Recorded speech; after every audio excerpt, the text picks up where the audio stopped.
अब देखिए, भारतीय जनता पार्टी के शासनकाल में लोकतंत्र की धज्जियां उड़ रही हैं। तो ये देखिए, जिस तरीके से भारतीय जनता पार्टी गलत परंपराएं डाल रही है, इसकी वजह से लोकतंत्र को बहुत खतरा है। फिर तो चुनाव निष्पक्ष होंगे ही नहीं। और देखिए, इस भारतीय जनता पार्टी के लोगों ने शासन प्रशासन के द्वारा, पुलिस के द्वारा आधार कार्ड पहले ही छीन लिए गए हैं। फिर उसके बाद बूथों पर कब्जा किया है, कब्जा करके वोट डलवाए हैं। फिर भी समाजवादी पार्टी और इंडिया गठबंधन ने मुकाबला किया है और कई सीटें हम उसके बावजूद भी जीतेंगे। अब टक्कर तो हर जगह है, लेकिन हम लोग समाजवादी पार्टी के लोग 5-6 सीटों पर जरूर जीतेंगे। इसके क्या बावजूद लग भी रहा है जिस तरह से कल वोट डालने से रोका गया एक जो अधिकार होता है हर व्यक्ति का उसमें। देखिए, जनता का जो अधिकार छिड़ा गया है, मैंने कहा ये परंपराएं लोकतंत्र के लिए ठीक नहीं है, बेईमानी से। अच्छा, इससे कोई भारतीय जनता पार्टी की सरकार अगर मान ले हार भी जाती, जैसा माहौल है उत्तर प्रदेश में भारतीय जनता पार्टी के खिलाफ, तो सरकार तो उनकी गिर नहीं जाती, बहुमत था। फिर भी उन्हें देखना चाहिए था, अंजवाना चाहिए था कि जनता तो उनके लिए अच्छा ही था जब भी चुनाव आने के लिए। तो अगर ये देख लेते तो हो सकता था हैं, ठीक काम करने लगते। क्योंकि भारतीय जनता पार्टी से पूरे देश की जनता इस समय खिलाफ हो चुकी है, क्यों इन्होंने केवल झूठ बोला है और झूठ बोल करके कोई विकास का काम और जो भी घोषणाएं करते थे आज तक एक पूरी नहीं हुई है। आप देख रहे हो कि इन्हें 8 साल उत्तर प्रदेश की सरकार को हो गया है, सड़कों के गड्ढे नहीं भरे गए। और हम लोगों के समय की सड़कें थी, आज भी उस पर गड्ढे नहीं हैं।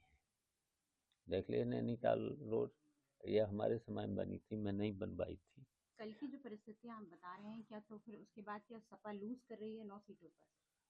देखिए, मैंने कहा है समाजवादी पार्टी इन परिस्थितियों में, जो देखिए वोट की लूट हुई है शासन प्रशासन ने किया है, उसके बावजूद भी 5-6 सीटें जरूर जीतेगी।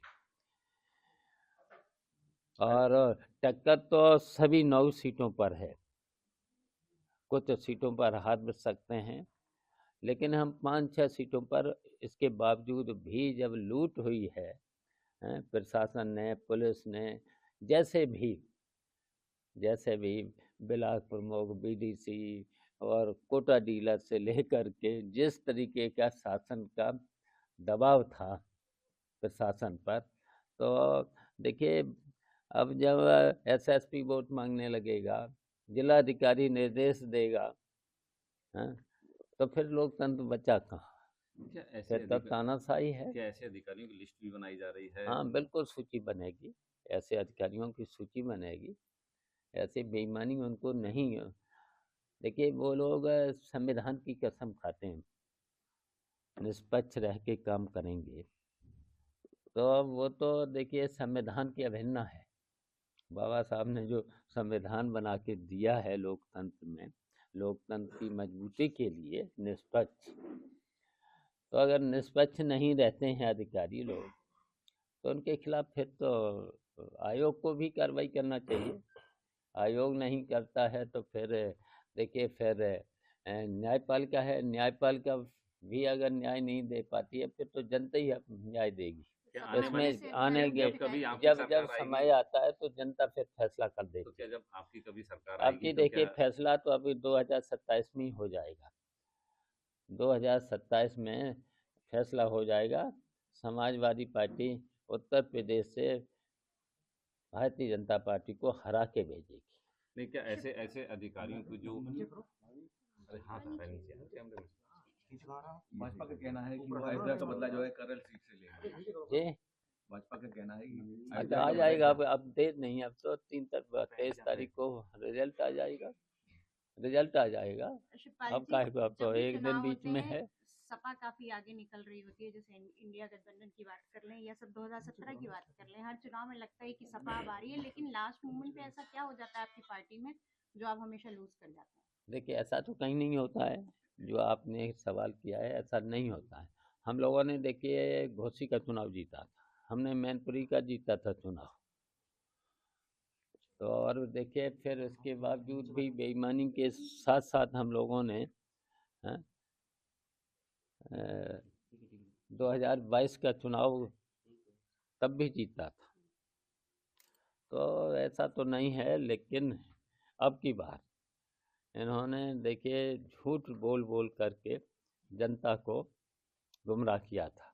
अब इनकी पोल खुल चुकी है, महंगाई, बेरोजगारी, भ्रष्टाचार रोक नहीं पा रहे खुलेआम। और देखिए भारतीय जनता पार्टी के समय में अधिकारियों पर उनका कोई कंट्रोल नहीं, पूरा पूरा का पूरा इन्हें नौकरशाही के हवाले कर दिया है। किसी भी कार्यालय में, तहसीलों से लेकर के थानों से लेकर के कोई सरकारी कार्यालय में खुलेआम रिश्वत चल रही है। और शायद भारतीय जनता पार्टी का जो बोल रहे हैं, कोई भी मंत्री ईमानदार नहीं है। अच्छा, गोरखपुर में आज ही वैकेंसी निकाली है संविदा पर, एक तहसीलदार और नायब तहसीलदार की। क्या माना जाए सरकार की क्या? अच्छा बताइए, जो इन्होंने वादा किया था 2000 करोड़ लोगों को हर वर्ष नौकरी का, और अब नौकरी कौन सी दे रहे हैं? आउटसोर्सिंग में 12,000 की बाद मिलता है उसको 8,000, 7,500, और 1 लाख रुपया पहले ही रिश्वत का ले लेते हैं। पहले बताओ ये नौकरी हुई? आज 8,000, 8,500 में क्या परिवार किसी का चलेगा? तो ये तो देखिए न तो नौकरी दे रहे हैं, न कोई अपना वादा पूरा कर रहे हैं। तो देखिए ऐसी सरकार को अब जनता बर्दाश्त नहीं करेगी। धन्यवाद। करेल में एक जो हत्या हुई है उसको लेकर बीजेपी सरकार लगातार निशाना साध रही है कि उसने बीजेपी को वोट देने को मना कर दिया, उसके बाद सपाइयों ने उसकी हत्या। अच्छा, अब उसका पता लगा लीजिए, आप भी पता लगा लीजिए, हैं? ये सब काम देखो, आप सब पता चल गया होगा। वो भी शायद दोनों पत्रकार थे जिस पे आरोप है, लड़की भी थी। तो अब वो जो चल रहा है प्रेम संबंध, इनमें जब आता है कुछ, तब ऐसे मेरी समझ में मुझे तो सूचना ये है। क्या सरकार की मंशा यही थी चुनाव को माहौल खराब करने के लिए इस तरह की चीजें लेकर आए? अब कहीं न कहीं अब सब सामने आ जाएगा। अभी क्या बता दूं, हम तो यहाँ पर हूँ। सपा का आरोप है कि समाजवादी पार्टी के वोटरों को पोलिंग बूथ तक पहुंचने नहीं दिया गया। बीजेपी का उसके बाद आरोप है। फिर कैसे आप 4 से 5 सीट पालेंगे जब आपके वोटर ही वहां नहीं पहुंच पाया पोलिंग बूथ पे?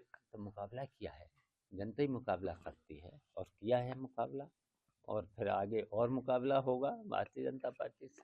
सर 27 के चुनाव की पूरी क्या तैयारी है पूरी? अब तैयारियां हो जाएंगी, अब तैयारियां हो जाएंगी। अब सवाल बहुत हो चुके हैं ना, अब इतने ही। फोटो जो सोनकर के साथ, नवाबगंज वालों के साथ आ जाओ।